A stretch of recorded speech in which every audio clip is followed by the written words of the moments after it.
now we're back. Part 3. Hopefully the last. So yes, moving forward, like I mentioned in the second clip, um, for episode 3, Candy notices that she's developing feelings. She does tell Alan it needs to be over. When you develop feelings for each other, that's how you get caught. So she tries to clip him off, but he was going through a lot at the time in his household with Betty, and he practically begs her and says that we can't, this can't be the last time, and I need you, I need your body, and they have some like really hot, adventurous sex, I think, over the sink, and she prolongs the affair even though she knew that it was heading into dangerous territory. So, um, but I think once he's introduced into this counseling, he he starts to feel kind of like regretful and bad, and he just realizes that he doesn't want to do this anymore. So now, fast forward to the baby shower, and she's kind of flipping out. She's very anxious, Candy, knowing that she's going to be hosting this baby shower for this woman who she's been sleeping with her husband for a month or something like that. And yet she does the whole super chummy thing, which in a way we also see the dynamics of how each guilty party here, which would be Candy and Alan, now having interactions with the opposing spouse and sizing up each other. Because when Betty admits that they have been going through marital issues, but because of a suggestion of another parishioner to go to some marriage counseling, and I forget the name of this grouping or group therapy, she Candy is very condescending and is like, oh, we tried that, but we left that off, that we thought that was silly or whatever, and they're just so much in your business, they need to know every detail, da da da. And she just found that, like, she kind of scoffed at it. But Betty kept defending it, like, no, but, we've been able to really open up to each other, and we have, like, real intimacy, and we've been able to, go through hardships and possible infidelity, but we also learned the importance of forgiveness. And right there, it was like, ding. And there's a moment also where Pat and Alan are outside because Alan was going to split like usual. And Betty kind of begs him to stay, like, be social. And so they're doing the whole, let's talk around the barbecue, but we really don't like each other. We're just kind of here because our wives forced us, and that kind of conversation. And they start, in a way, without really realizing, they're sizing each other up, talking about each other's careers and jobs and what one does and what the other one does and who's better. And Alan notices that Pat is kind of like putting too much pressure on the meat, that he's going to dry up the meat. And then there's a moment where he says, like, you're overworking your meat. And at the same time, he's kind of like sizing him just to say, like, and I'm sure maybe Candy may have been a little too open when it came to, their sex life, so that he probably was like, he probably has like a little weenie or something, like that's why she came crawling to me or whatever. There's some sizing up between both parties, both gals and the guys. So when Candy is met with that piece of information of like, what are you talking about forgiveness, that sends a chill down her spine, and she goes running to one of her besties and is like, she knows, why was she talking about that? And her friend's like, you're being paranoid, like, relax, why would she come to the house of the woman whom her husband's been sleeping with? That doesn't make any sense. And then she's like, well, because he's canceled our last 2 rendezvous, which I thought was so funny because that's so typical of those dirty smut novels from back in the day. Yeah, our 2 rendezvous. And then her friend's like, well, maybe, you know. So she's worried, and but she immediately is super paranoid. And so as they're leaving, and Alan is putting all like the baby shower gifts in the trunk of, you know, his car with his wife. Thankfully, she's not right next to him. She's like, "Did you tell her? Did you tell her?" And he's like, "Not here."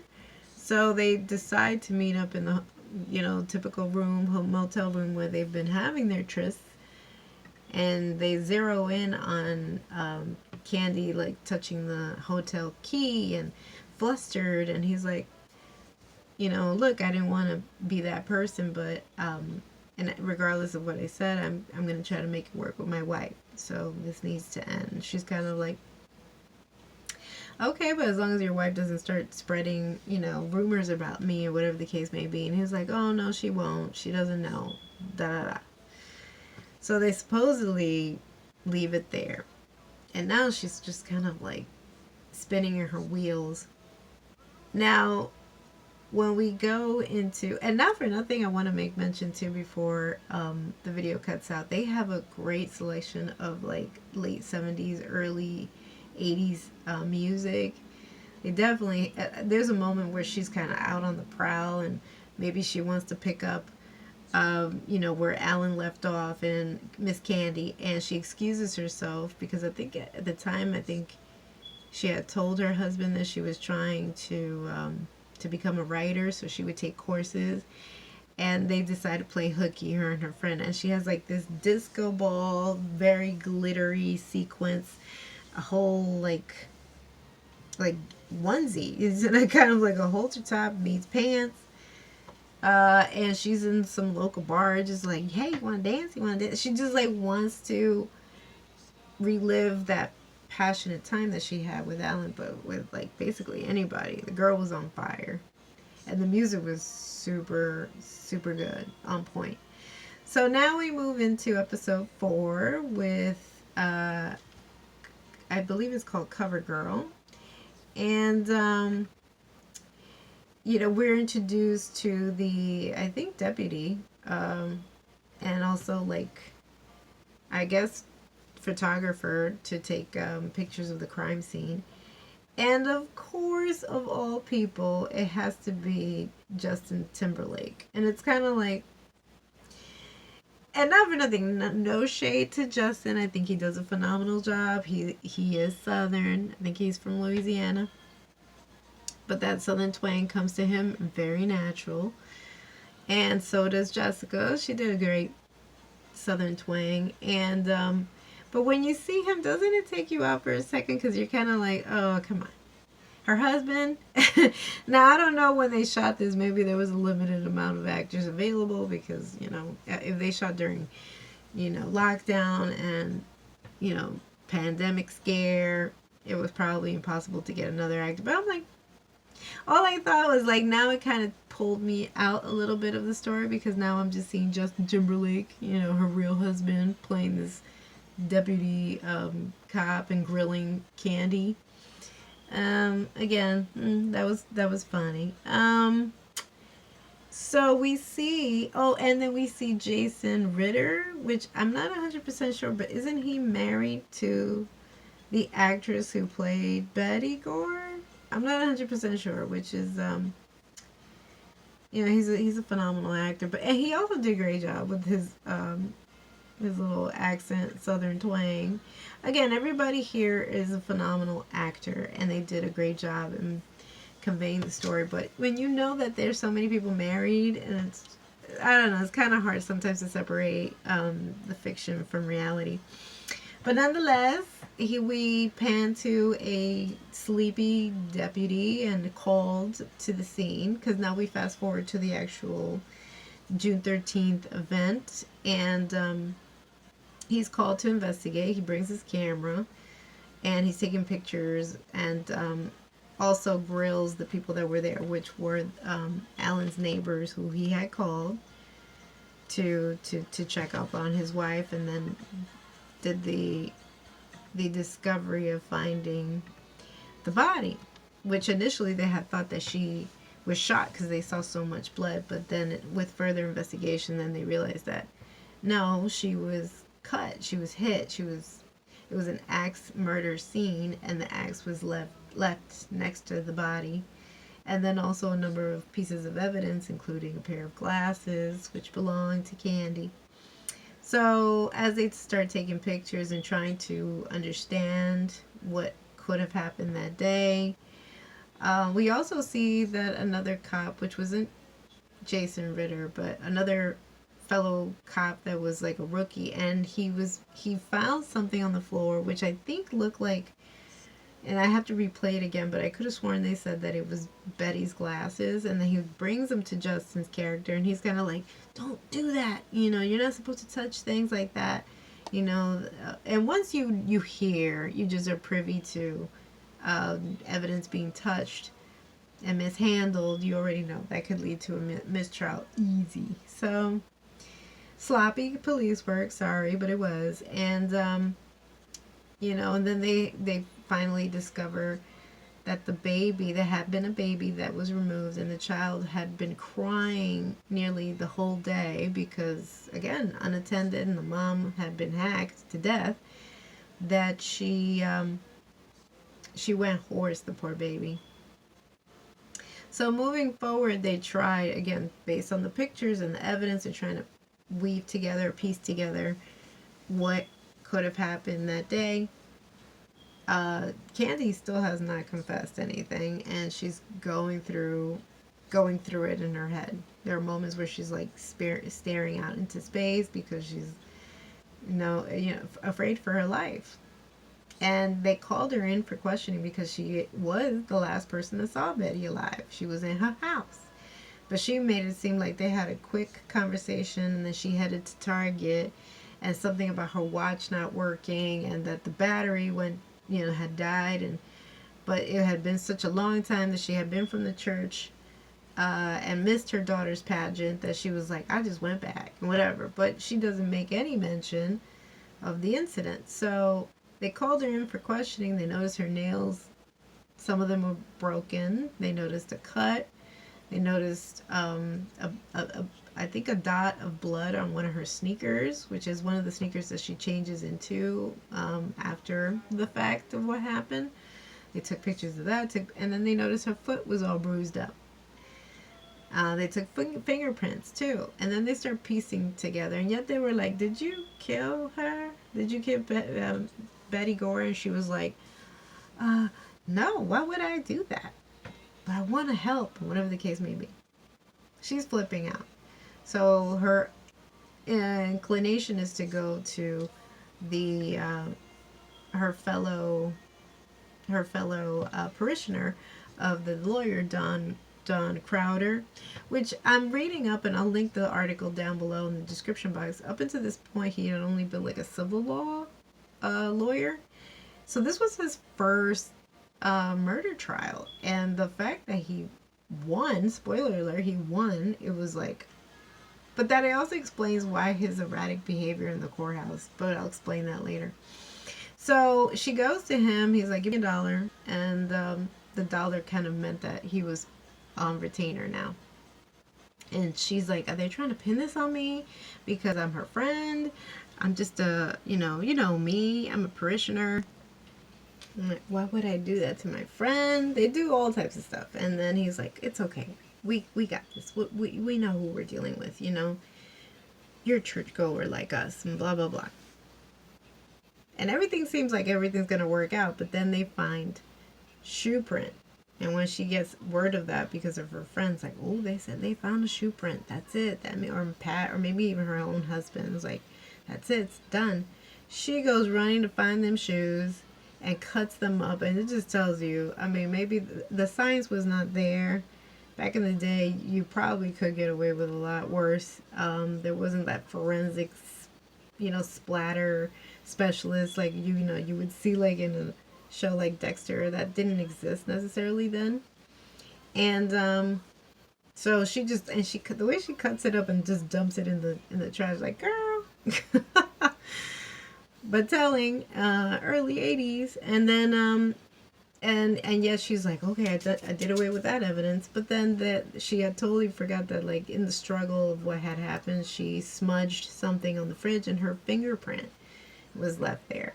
And then they had done fingerprints at the station, so they had her. They nabbed her. They knew that it was her. So now she goes back to the lawyer and is nervous and is like, oh my God, that's it. They have me. So in going back to the lawyer, she confesses what happens, and he's like, we have a self-defense case. And it's like, and they really, I mean, the amount of, sorry, but it sounded really absurd, but somehow it kind of worked for this time frame, for this particular court case. I don't know, that he used even like a therapist to keep her to do some kind of deep hypnosis to recall what had happened, and they used all of this as evidence. And that the reason that it happened, aside from the struggle and the initial shock of seeing her friend holding an axe, that while they were struggling, and it was getting really violent between both women, that supposedly Betty Gore shushed her, and then in shushing her, it like prompted some trigger, and the trigger is the reason why she went down on her. Now, the deputy who's played here by Justin Timberlake, said that there must have been some kind of repression, because just the way it went down, it wasn't hacks all over her body. It was, mostly to her face and her eyes. And they say that sometimes it's because they have history with that person and they don't want them looking at them or something. Like, it's just like repressed hate that focuses on the head. And unfortunately, she was hit so many times, Betty, that they had to have even a closed casket. It was something crazy like that. It was just... And so they have all these pieces of evidence. They interviewed a number of people, her husband. They all vouched for her. But it got to the point where she needed to confess what had happened that day. She did not want to take the stand.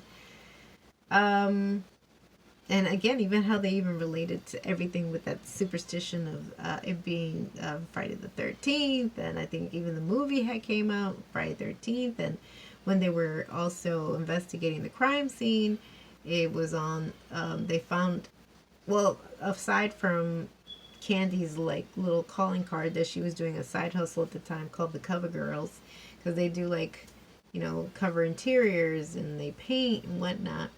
They also found a newspaper clipping of the premiere, or it was a critic's review of The Shining, of an axe murderer.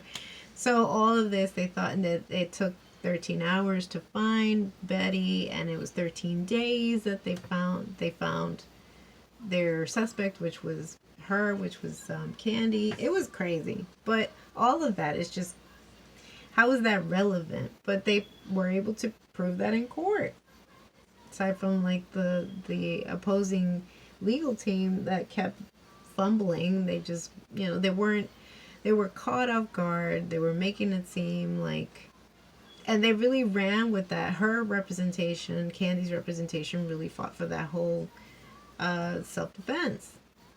And because, yes, so while they were struggling, Betty and Candy, Betty shushed her, and that it conjured up some trigger from when she was a kid, that her mom kept her repressed so much and too controlled, that it was some repressed aggression, and she took it out on poor Betty. Okay, girl. So they used that. And then but I think the opposing legal team was going to prove that Candy lost it, not because of that repression, but because she knew it was over with Alan, that Alan was moving forward with his wife, that she was pregnant, and no longer wanted anything to do with Candy, and that maybe she was still hung up on Alan. So her representation of Dawn puts Candy on the stand, and she has to confess what had actually happened, what happened throughout the process of that affair, how it ended, Because even freaking Alan like was like contributing to this. He was like, no, I know what I said at the beginning, that she was still in love with me, but we ended amicably. I mean, did Candy have some dirt on you? And all of a sudden you want to keep quiet? And he was a little bit of a cat, because not for nothing, not soon after that his wife had died, he quickly remarried. Like, brother. Okay, so so much for loyalty. So anyway, she confesses on the stand that after Alan, there was another man. Honey, you have more flames coming out of you. Amazing. And then she didn't want it. How did they allow this? She didn't give the name of the other man because he was married and had children too, and she didn't want to wreck his home. Much after that, what she did, of what she committed. Crazy. I'm like, honey, that tussie of yours, child. So, so then she has to even confess it to Pat. So that, because Pat is not in the courtroom, I think they do that when it comes to these trials. You can't have family members in the same courtroom. And after he's like, and the fact that even Pat knew. Pat found out about the affair long before this incident. And he didn't give up on the marriage. Again, these were all people that had troubled relationships but didn't want to give in to divorce. And he apologized to her. He brought her a bouquet of flowers when he found a card that Alan had given to Candy for something, or maybe because he was just in love with her at the time. And Pat apologized to his wife for her stepping out of the marriage. But this he couldn't take. This was like, after everything, I forgive you. And there was another person. And she's like, you're falling apart on me. Girl. Scandalous. And she really thought that life would go back to normal. Some miracle found her not guilty. And she didn't have to serve anything. And they were like, your life's not going to go back to normal. What are you thinking? So, in fact, I think a lot of people shunned her. And because she didn't want to live like that and wanted to break away from the negativity, she moves with her husband to Georgia. And they divorced 4 years later. Girl, I hope it was worth it to you. Now I think she's works with troubled teens or adults in a hospital. She's still alive. Her lawyer isn't. I think he said or confessed he unfortunately committed suicide. And he confessed that something about what had happened and that particular court case haunted him for years later. But that wasn't the reason why he committed what he did. He had lost a brother, and to some, I don't know if it was some tragic accident or something like that, but the loss, drove him to alcohol and drug abuse, and ultimately his demise. And Alan remarried. Became estranged with his two daughters, who were really brought up with the grandparents, and I think they may be reconnected now, much years later. But amazing. And then this woman just, again, if they were to open this trial again, because they've done it before because of these documentaries, right? The Central Park 5 now exonerated Central Park 5, and they reopened that case. I think the movie's on Netflix. When They See Us, I believe. Nonetheless, I don't know. I don't know if that is the motive for so many dramas of back in the day. And this is not the only one that's coming out. There's another one that's of the same story, but with HBO Max. So I would love to do a comparison of both, because the Hulu one was really good. Kudos to Jessica Biel and Justin Timberlake. So if you want to watch it, it is currently available on Hulu. 5 episodes, and you can binge them now. I thought it was really great and really entertaining, and definitely a throwback to that time frame. What a story. And again, there's a combination of them. There's also the other miniseries I want to also review. There's something about Pam. These ladies, these bored ladies in these conservative states, is amazing. Anyway, so if you like what you see, give us a like. Leave us a comment down below. What did you like? If you've seen the series yourself, the mini series yourself, what did you like? If you would like to follow me here on YouTube, hit the subscription button and the notification button so you can be alerted of my next review. I'm going to be reviewing Ozark soon, so please stay tuned for that. Now let's play this out, shall we? Candy. Why I call my sugar candy. I love this song. This is Big Maybelle Candy. I'm sweet on candy. And candy, he's sweet on me. He understands me. Oh, I love these songs. Anywho, stay tuned, y'all. Till my next review. XOXO, Nerdy Girl.